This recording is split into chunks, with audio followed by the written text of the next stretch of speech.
ইন্নাল হামদুলিল্লাহ ওয়াসসালাতু ওয়াসসালামু আলা রাসূলিল্লাহ আম্মা বা'দ।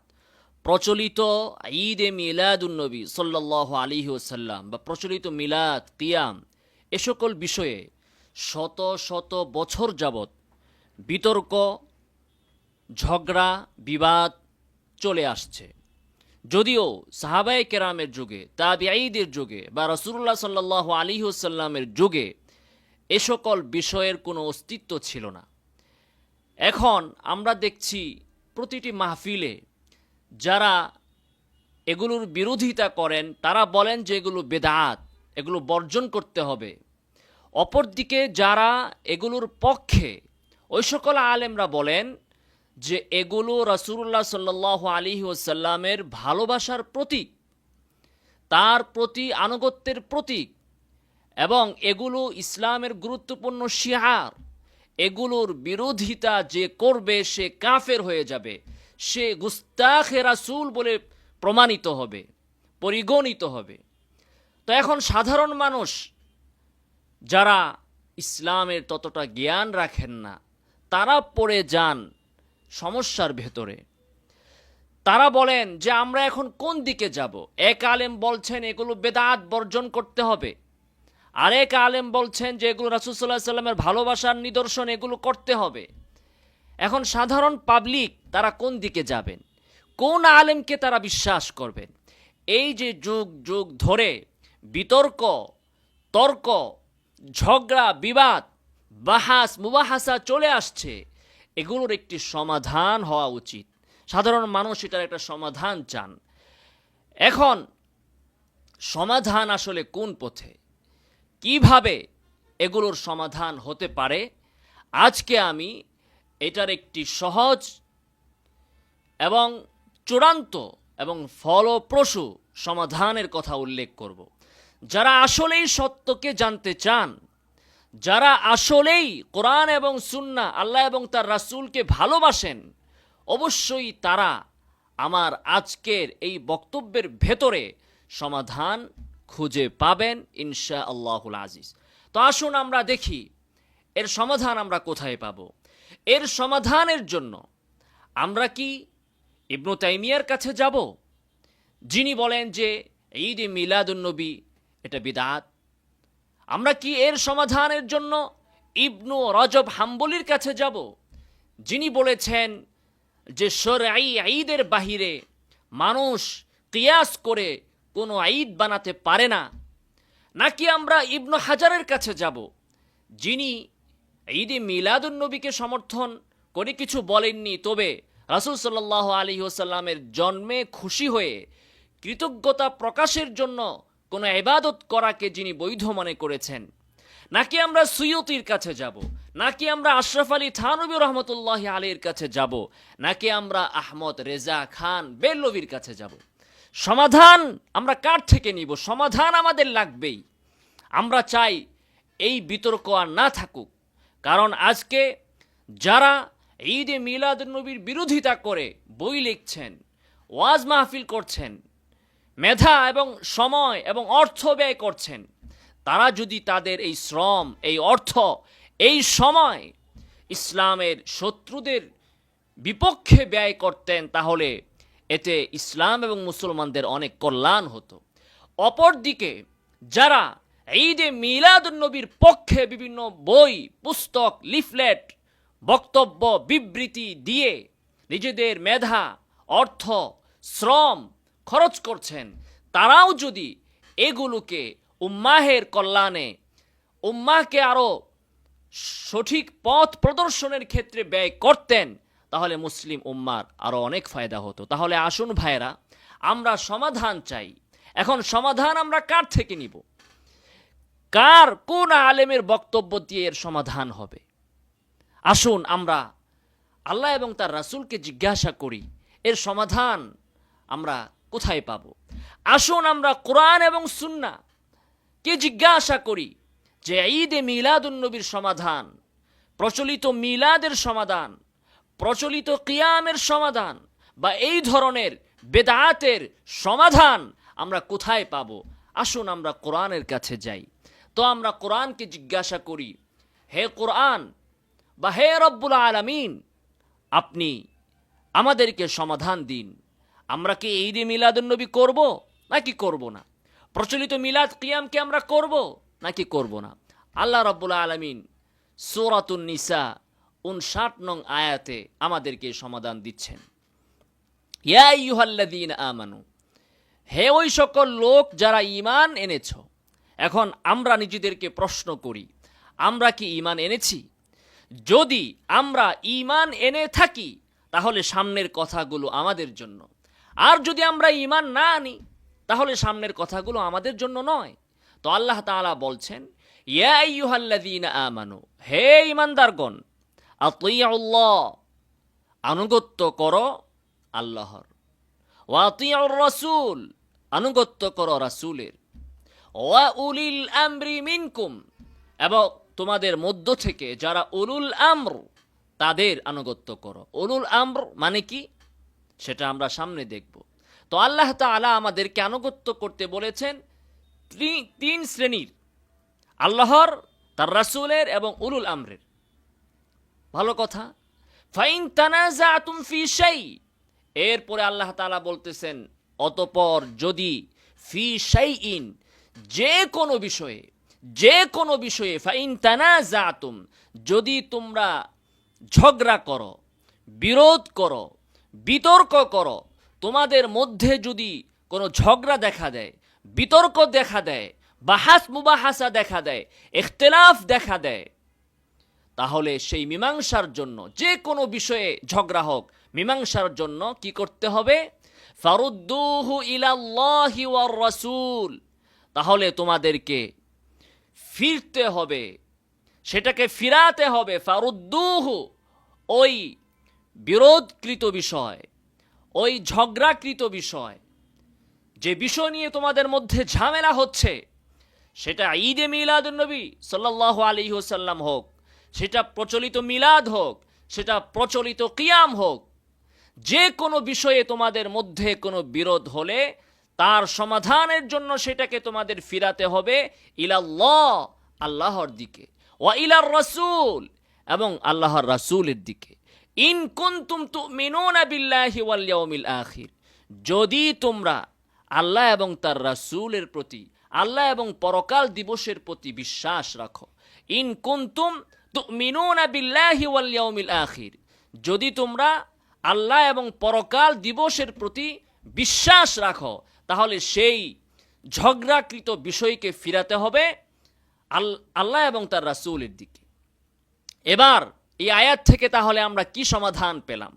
এই আয়াত থেকে স্পষ্টভাবে আমরা এটাই বুঝতে পারলাম যে আমাদের ভেতরে যদি কোনো বিষয় নিয়ে সমস্যা হয়, ঝগড়া হয়, মতনৈক্য হয়, এর সমাধান খুঁজতে হবে কোরআন এবং সুন্নাহ থেকে, আল্লাহ এবং তার রাসূল থেকে। এখন কেউ বলতে পারে যে এটা তো কোরআনের আয়াত আপনি শোনালেন, আমরা কোন ইমাম থেকে তাফসীর চাই যে তারা বলেছেন কোনো বিষয়ে ঝগড়া হলে সেই বিষয়টির সমাধান আল্লাহ এবং তার রাসূল থেকে নিতে হবে।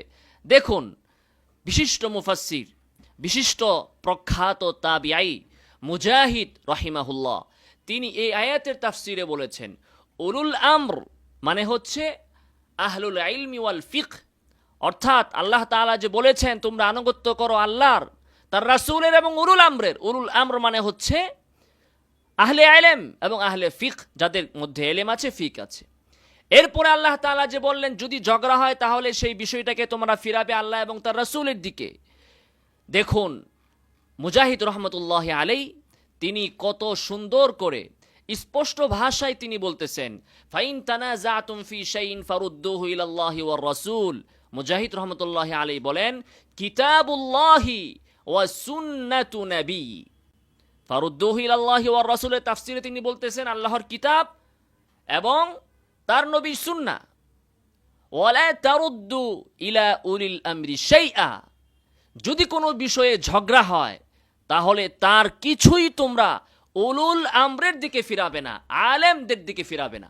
স্পষ্টভাবে তিনি বলে দিলেন আনুগত্য করবে আল্লাহ, রাসূল এবং আলেম উলামাদের, কিন্তু যদি ঝগড়া হয় তাহলে সেক্ষেত্রে শুধু দুইটা অপশন, কোরআন এবং সুন্নাহ, এর বাহিরে অন্য কিছু নেই। মুজাহিদ রহমতুল্লাহ আলাইহি বলে দিলেন, ওয়ালা তারুদ্দু ইলা উলিল আমরি শাইআ, ঝগড়া হলে উলুল আমর তথা আলেম উলামাদের থেকে কোনো কিছুই নেওয়া যাবে না, সম্পূর্ণ সমাধান নিতে হবে কোরআন এবং সুন্নাহ থেকে।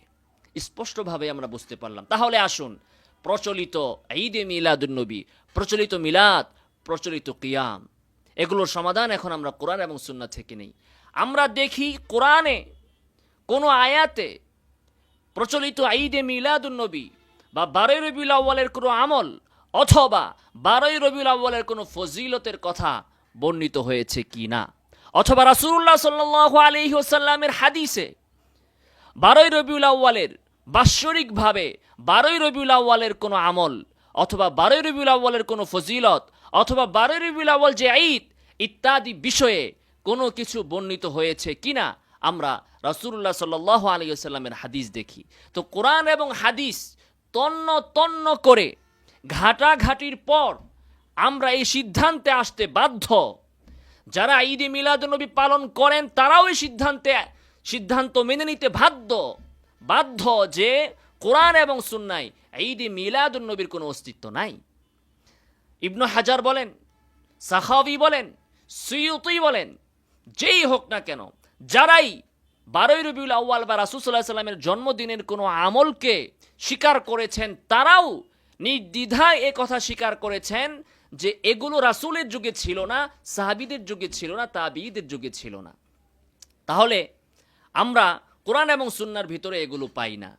অতএব এই আয়াত আমাদেরকে বলতেছে সমাধান নিতে হবে কোরআন এবং সুন্নাহ থেকে।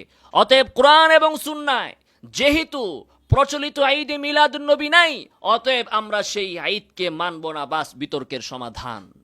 যেহেতু সাহাবায়ে কেরামের ভিতরে নাই, মানব না। যেহেতু কোরআন এবং সুন্নায় প্রচলিত মিলাদ নাই, প্রচলিত কিয়াম নাই, অতএব এগুলো আমরা বর্জন করব, এগুলো আমরা মানব না, মানতে পারি না। কেউ যদি দাবি করে যাহা কোরআনে আছে, রাসূলের হাদিসে আছে, তাহলে সে দেখাক কোরআনের কোন আয়াতে প্রচলিত ঈদে মিলাদুন্নবী বা মিলাদ অথবা কিয়াম আছে। রাসূল সাল্লাল্লাহু আলাইহি সাল্লামের হাদিসে কোথায়, কোন কিতাবের কত নং হাদিসে, কোন অধ্যায়ে এই মিলাদ বা কিয়াম আছে বা ঈদে মিলাদুন্নবী আছে বা 12 রবিউল আউয়ালের ফজিলত আছে বা 12 রবিউল আউয়ালকে ঈদ বলা হয়েছে বা রাসূল সাল্লাল্লাহু আলাইহি সাল্লামের জন্মদিনকে সব ঈদের সেরা ঈদ বলা হয়েছে অথবা লাইলাতুল কদর থেকেও শ্রেষ্ঠ বলা হয়েছে, কোরআন এবং সুন্নাহ থেকে আমরা দেখতে চাই। আমরা কোনো ব্যক্তির বক্তব্য নিতে চাই না। কোনো ব্যক্তির ওই 800 বছর পর জন্ম নেওয়া কোনো ব্যক্তির কোনো বক্তব্য, কোনো আমল, কোনো কিয়াস, কোনো বুঝ এই বিষয়ের কোনো সমাধান দিতে পারে না। আল্লাহ তাআলা আমাদেরকে বলেন নাই যে ঈদে মিলাদুন্নবীর সমাধান তোমরা ইবনু হাজার থেকে নাও, 800 বছর পরে যিনি জন্মগ্রহণ করেছেন এরকম আলেম থেকে নাও, সুয়ুতি থেকে নাও, অথবা কস্তাল্লানি থেকে নাও, অথবা আহমদ রেজা খান বেরলভীর থেকে নাও, অথবা অমুক অমুক তমুক তমুক তাদের থেকে ঈদে মিলাদুন্নবী নাও, অথবা মিলাদ কিয়াম নাও। আল্লাহ তাআলা আমাদেরকে বলেন নাই। আল্লাহ তাআলা আমাদেরকে আদেশ করেছেন যদি সমস্যা হয়, বিতর্ক হয়, সমাধান নিতে হবে কোরআন এবং সুন্নাহ থেকে। অতএব আমরা এ সকল ক্ষেত্রে কোনো ব্যক্তির কোনো বক্তব্যকে চারানা পয়সাও মূল্য দিই না। কোরআন এবং সুন্নায় যেহেতু ঈদে মিলাদুন্নবী নাই, আল্লাহ তাআলা আমাদেরকে কোরআন এবং সুন্নাহর দিকে ফিরতে বলেছেন, যেহেতু সেখানে এগুলো নাই, অতএব আমরা সেগুলো কোনো ব্যক্তি থেকে নিতে পারি না। যদি কোনো ব্যক্তি এখন তর্ক করে, কোনো জ্ঞান পাপী যদি বলে যে আল্লাহ তাআলা তো বলেছেন ফাইন তানাজাতুম ফি শাইইন, কোনো বিষয়ে ঝগড়া হলে তোমরা কোরআন এবং সুন্নাহর দিকে ফিরবে। আল্লাহ তাআলা তো বলেন নাই ঈদে মিলাদুন্নবী নিয়ে যদি ঝগড়া হয় তাইলে, অথবা যদি মিলাদ নিয়ে ঝগড়া হয় অথবা কিয়াম নিয়ে ঝগড়া হয়, আল্লাহ তো স্পষ্ট করে মিলাদ কিয়ামের কথা বলেন নাই। আল্লাহ তাআলা যেখানে বলে দিয়েছেন যে কোনো বিষয়ে ঝগড়া হলে, সেখানে কোনো জ্ঞান পাপী যদি বলে যে না আমাদেরকে আল্লাহ তাআলার এইভাবে বললে আমরা শুনবো, যদি আল্লাহ তাআলা বলেন যে ঈদে মিলাদুন্নবী নিয়ে ঝগড়া হইলে তখন সেটা কোরআন এবং সুন্নাহ থেকে নিতে হবে, তাইলেই কেবল আমরা কোরআন এবং সুন্নাহ থেকে নিব, তাহলে বুঝতে হবে এই ব্যক্তি আসলে সমাধান চায় না। এই ব্যক্তির ভিতরে ভিন্ন কোনো মতলব আছে। ঈদে মিলাদুন্নবীর পেছনে তার ব্যক্তিগত কোনো স্বার্থ জড়িত আছে। প্রচলিত মিলাদ এবং কিয়াম প্রতিষ্ঠার পেছনে তার দরবারের মান ইজ্জত জড়িত, তার বাপদাদাদের মান ইজ্জত জড়িত। এই জন্যই সে এই ধরনের অপব্যাখ্যা করে সে ঈদে মিলাদুন্নবীকে সমাজের মধ্যে জিইয়ে রাখতে চায় এবং সমাজের মধ্যে মুসলমানদের মধ্যে ঝগড়া বিবাদ সৃষ্টি করে মুসলমানদের মধ্যে ফাটলকে সে স্থায়ী করতে চায়, সে সমাধান চায় না। অতএব আমরা মুজাহিদ রহমতুল্লাহ আলাই তার এই বক্তব্য আমরা পাব শরহু উসুলি ইতিকাদি আহলি সুন্নাহ ওয়াল জামাআহ 1 নম্বর খণ্ড 80 পৃষ্ঠা বর্ণনা নং 77। কোন ব্যক্তি বলতে পারে আল্লাহ তাআলা আমাদেরকে বলেছেন আল্লাহ এবং তার রাসূলের দিকে ফিরতে, রাসূল তো এখন জীবিত নাই, তাহলে আমরা কি করব? এটারও সমাধান তাবিঈদের থেকে, সাহাবীদের থেকে আছে। যেমন দেখেন সুলাইমান ইবনে মাহরান তিনি বলেছেন মা দামা হাইয়ান, রাসূলের দিকে ফিরতে হবে যতদিন রাসূল জীবিত। যখন ফাইদা কুবিদ, যখন রাসূলের ওফাত হয়ে গিয়েছে, ফাইলা সুন্নাতিহি, তখন সমাধানের জন্য সুন্নাহর দিকে ফিরতে হবে।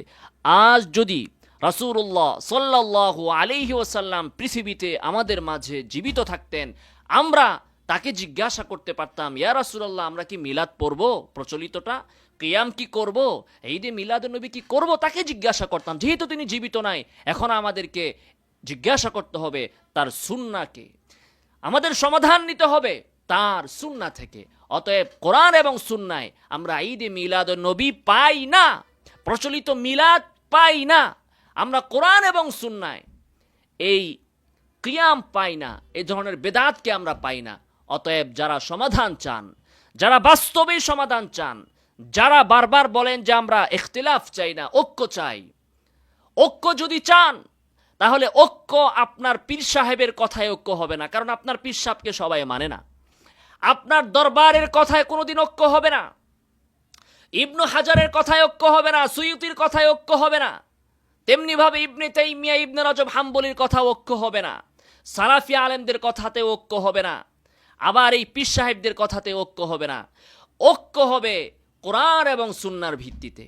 আল্লাহ এবং তার রাসূল আমাদেরকে সরাসরি স্পষ্ট ভাষায় সূরাতুন নিসার 59 নং আয়াতে আদেশ করেছেন ফারুদ্দুহু ইলাল্লাহি ওয়ার রাসূল, ঝগড়া হলে সমাধানের জন্য আসো কোরআন এবং সুন্নাহর দিকে। অতএব যদি আপনি ইন কুনতুম তুমিনুনা বিল্লাহি ওয়াল ইয়াউমিল আখির, আল্লাহ এবং পরকাল দিবসের প্রতি বিশ্বাস রাখেন। আবারও আপনাকে প্রশ্ন, আপনি কি আল্লাহ এবং পরকাল দিবসের প্রতি বিশ্বাস রাখেন কিনা? যদি বাস্তবে আপনি বিশ্বাস রাখেন তাহলে সমাধানের জন্য আপনি আসুন কোরআন এবং সুন্নাহর দিকে। সমাধানের জন্য আপনি যেন না আহমদ রেজা খান বেল্লভীর দিকে, সমাধানের জন্য আপনি যেন না ইবনে হাজারের দিকে, আপনি যেন না সুয়ুতির দিকে, আপনি সমাধানের জন্য যেন না কস্তল্লানির দিকে। বলবেন যে তারা কি বুঝে নাই? তারা অবশ্যই বুঝেছেন। তবে আপনি আমাকে কোরআনের একটা আয়াত দেখান যে আয়াতের ভিতরে বলা হয়েছে যে মানুষ ইবনে হাজার ভুলের ঊর্ধ্বে, তার কোনো ভুল হয় না, আপনি দেখান। বরং ইবনে হাজারের শত শত বক্তব্যকে আমরা খণ্ডন করি। যখন তিনি হানাফি মাযহাবের বিরুদ্ধে বক্তব্য দেন তখন তার বক্তব্যগুলো আমরা খণ্ডন করি। ইবনে হাজার তো সেই ব্যক্তি যিনি শাফিঈ মাযহাবের একজন মুকাল্লিদ, যেখানে ইমাম শাফিঈ তিনিই ভুলের ঊর্ধ্বে নন, সেক্ষেত্রে ইবনে হাজার কিভাবে ভুলের ঊর্ধ্বে হন? এইভাবে মানুষের আনুগত্য করা, এইটা আপনারা কোথায় পেলেন? আল্লাহ তাআলা বলতেছেন আম লাহুম শুরাকা শারাউ লাহুম মিনাদ দীনি মা লাম ইয়াযাম বিহিল্লাহ। আল্লাহ তাআলা বলতেছেন এই যে ইবনে হাজার, সুয়ুতি এবং যাদেরকে আপনারা আপনাদের শরীয়ত প্রণেতার জায়গায় বসিয়েছেন, আল্লাহ তাআলা বলতেছেন আল্লাহ যে বিষয়ে তোমাদেরকে অনুমতি দেয় নাই সেই বিষয়ে তারা শরীয়ত বানালো, তাহলে কি তোমরা তাদেরকে তোমাদের আল্লাহর সাথে শরীক বলে সাব্যস্ত করলে? অতএব একটু বিবেক দিয়ে চিন্তা করুন এবং সমাধান যদি চান তাহলে অবশ্যই আপনাকে ফিরতে হবে কোরআন এবং সুন্নাহর দিকে। এবার দেখব যারা ঐক্যের কথা বলেন, যারা সমাধানের কথা বলেন, এবার দেখব আমার এই ভিডিওর পরে আসলেই কি আপনারা ঐক্য চান নাকি দরবারের পূজা করেন? আসলেই কি আপনারা ঐক্য চান নাকি ঈদে মিলাদুন নবী এই ধরনের বেদাতকে সমাজের মধ্যে প্রতিষ্ঠিত করে মুসলমানদের মধ্যে ভাঙ্গন সৃষ্টি করতে চান, আলেমে আলেমে ঝগড়া লাগাতে চান, বাড়িতে বাড়িতে ঝগড়া লাগাতে চান, এলাকায় এলাকায় মহল্লায় মহল্লায় পাড়ায় পাড়ায় এই ধরনের দাঙ্গা হাঙ্গামা সৃষ্টি করতে চান? এবারও আমরা দেখেছি 12ই রবিউল আউয়ালে, যারা 12ই রবিউল আউয়ালে রাসূল সাল্লাল্লাহু আলাইহি ওয়াসাল্লামের ওই জশ্নে জুলুসের নামে, মিছিল নিয়ে যাচ্ছিল ঈদে মিলাদুন্নবীর। যাওয়ার পথে তারা বিভিন্ন মাদ্রাসায় আক্রমণ করেছে, এমনকি হাটহাজারী মাদ্রাসায়ও তারা বিশৃঙ্খলা করেছে। এই অনৈক্য আর কতদিন, এই ঝগড়া আর কতদিন? আমরা এগুলো চাই না। সমাধানে আসেন, কোরআন এবং সুন্নায় আসেন। সমাধানের একমাত্র পথ হচ্ছে কোরআন এবং সুন্নাহ। একটা আয়াত দেখান আমাকে যেখানে বলা হয়েছে ইখতিলাফ হইলে সুয়ুতির কাছে যাইতে, ইখতিলাফ হইলে ইবনে হাজারের কাছে যেতে বলা হয়েছে, কস্তল্লানির কাছে যেতে বলা হয়েছে, আহমদ রেজা খান বেল্লভির কাছে যেতে বলা হয়েছে, ওই জাকির মঞ্জিলের কাছে, কি বলে এটাকে, আটরশির কাছে যেতে বলা হয়েছে, মাইজভান্ডারের কাছে, দেওয়ানবাগি, ফুলতলি, আটরশি, এই যে যারা আছে সমস্যার সমাধানের জন্য, এদের কাছে আমাদেরকে যেতে হবে বা যেতে বলা হয়েছে। একটা আয়াত বা হাদিস দেখাতে পারবেন না। অতএব যদি আপনি আল্লাহকে না মানেন, যদি আপনি পরকাল দিবসে বিশ্বাস না রাখেন, আমার করার কিছু নাই। কিন্তু যে সকল ভাইয়েরা, আল্লাহ তাআলা প্রথমেই বলেছেন ইয়া আইয়ুহাল্লাযীনা আমানু, যারা ঈমান এনেছো, অতএব যদি আপনি ঈমান এনে থাকেন এবং ইন কুনতুম তুমিনুনা বিল্লাহি ওয়াল ইয়াউমিল আখির, আল্লাহ এবং পরকাল দিবসে যদি বিশ্বাস রেখে থাকেন, তাহলে আজ থেকে আপনি ঈদে মিলাদুন নবী কশিন কালেও আর আপনি এটা বলতে পারেন না।